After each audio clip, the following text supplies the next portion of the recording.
안녕하세요. KB증권 윤유림입니다. 네, 이번 달도 돌아왔습니다. 6월 수출입 동향 오재영 연구원님과 함께합니다. 안녕하세요. 네, 안녕하세요. KB증권에서 매크로를 담당하는 오재영이라고 합니다. 저번 5월 수출입 동향에서 연구원님이 그랬잖아요. 네. 좋을 거다. 네. 다음 달도 기대가 된다. 이렇게 네. 말씀해 주셨거든요. 어땠나요? 6월에 수출이 전년 대비 39.7% 증가했는데 거의 40% 수준으로 증가를 한 거잖아요. 네. 그래서 이제 4월과 5월, 6월 3개월 연속 전년 대비 40% 가까이 증가한 거고요. 이제 지난번에 5월 수출이 워낙 잘 나와서 그렇게 되면 6월에는 이제 그 반기말 효과가 있어서 수출이 늘기 때문에 사상 역대 최대 실적도 가능할 수도 있겠다라고 언급했었는데 네. 살짝 아쉽게 역대 1위 실적보다 이제 3억 달러 모자란 수준으로 마감을 했고요. 네. 블룸버그 컨센서스를 보면 33%였는데 네. 이거는 굉장히 좀 크게 상회한 수준입니다. 그래서 지난 3월부터 6월까지 그 달의 역대 1위의 실적을 계속해서 찍고 있는 모습이고요.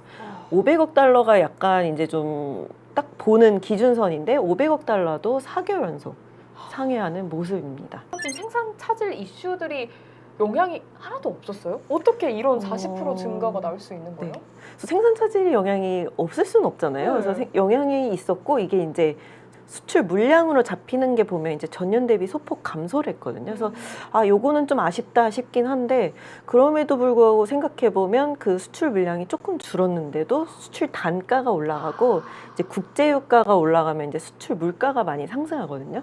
그런 것들이 다 견인을 하면서 전년 대비 40% 늘은 거니까 또 하나는 이제 하반기에 수출에 대한 우려가 이제 선진국이 소비를 이제 내구재 소비에서 서비스 소비로 옮겨가면서 이제 우리나라나 막 중국 같은 나라들의 그런 수출이 좀 둔화되는 거 아니냐라는 걱정도 있었는데 6월 수출에서 봤을 때는 미국으로의 수출이 또 굉장히 잘 나왔거든요. 그래서 뭐 서비스 소비로 조금 이동은 하겠지만 그럼에도 이제 이런 뭐 살 거는 사고 하는 것들이 관찰되고 있다라고 보시면 좋을 것 같아요. 조금 더 세부적으로 살펴볼게요. 좀 구체적으로 어떤 품목들이 좀 늘었나요? 네. 15개 품목 중에 일단 15개가 전년 대비 증가를 했고요.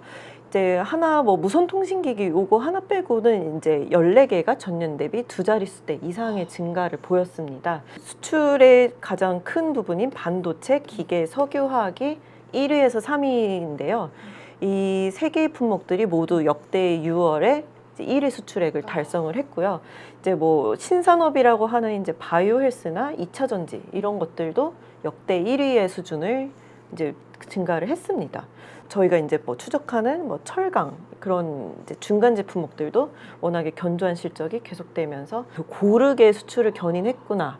라고 확인하시면 좋을 것 같고요. 그래서 5월의 수출이랑 비교를 해보면 5월보다는 이제 기저효과가 축소되니까 이제 증가율이 조금씩 둔화는 되거든요. 네. 이제 금액이랑 상관없이. 6월에 5월보다 그 수출 증가율이 는 것들이 있는데 보시면 반도체랑 선박이 굉장히 늘었습니다. 그래서 이제 기저효과를 거스르고 더 증가했다는 뜻이고요. 그래서 반도체만 살펴보면 네. 반도체 수출이 사실 2017년, 18년에 워낙 좋았다가 좀 반도체 가격도 떨어지고 이러면서 좀 국내 이제 수출이 2년간 부진했던 원인 중에 하나인데 지금 2018년 11월 이후로 지난 5월부터 그리고 6월 2개월 연속 100억 달러대를 다시 기록을 하면서 이제 오랜만에 좀 굉장히 선방하는 모습이 나오고 있고요. 그래서 반도체 업황은 이렇게 보면 하반기에도 좀 좋지 않을까라고 좀 기대할 수 있는 부분입니다.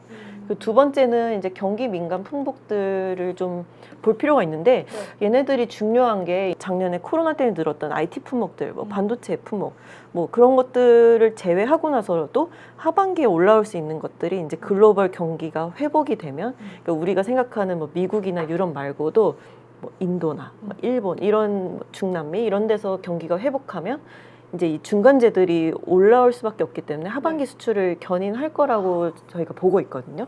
근데 이제 이런 수출들이 이 그래프가 살짝 꺾인 거는 어차피 기저효과 때문에 꺾일 수밖에 없는데 그럼에도 굉장히 높은 수준을 유지했다라는 측면이고요. 이제 석유 화학만 하나 가져와 봤는데 보시면 이제 금액이 굉장히 5월보다도 높고 지금 4개월에서 굉장히 좋은 모습이 나오고 있습니다.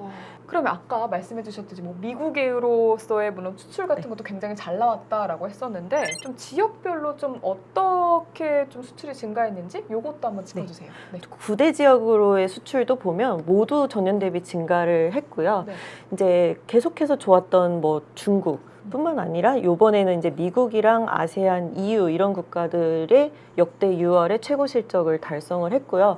이제 아직까지 코로나로 인해서 경기 회복세가 좀 덜한 국가들 있잖아요. 네. 뭐 예를 들어 뭐 중남미나 인디아, 뭐 중동 이런 데들 보면 이제 중남미랑 인디아 같은 경우는 전년 대비 100% 증가를 하면서 만약에 이제 선진국향 수출이 조금은 둔화되더라도 얘네들의 국가들이 올라오면서 좀 견조한 실적이 나올 것 같다라고 전망을 하고 있습니다. 하반기에 정말 선진국이 조금 수출이 그쵸. 둔화되더라도 얘네가 다른 이제 나라들이 커버를 쳐주는 올라오면서, 거죠. 네. 대단하네요.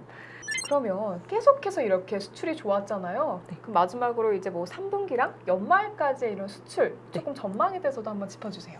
네, 그래서 이제 금액 기준으로 보면 연말까지 수출 금액이 굉장히 좋을 것 같고요. 그래서 수출 증가율은 2분기에 40%가 넘었는데 그거보다는 좀 둔화가 될 것 같습니다. 그래서 3분기 수출은 한 20% 정도 증가할 거로 보고 있고 그게 이제 5, 6월 수출이 워낙 좋았기 때문에 저희가 한 10% 중반에서 20%로 좀 수출 증가율을 높인 상태고요.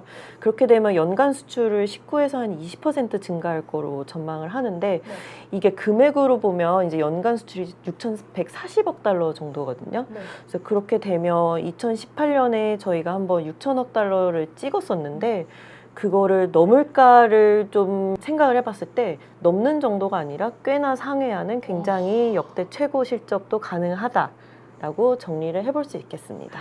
알겠습니다. 그럼 다음 저희 수출입 동향도 어떻게 될지 네. 한번 기대를 해보면서 저희 오늘 수출입 동향은 여기서 좀 마무리를 해보도록 하겠습니다. 네, 오늘 좋은 말씀 감사합니다. 네, 감사합니다.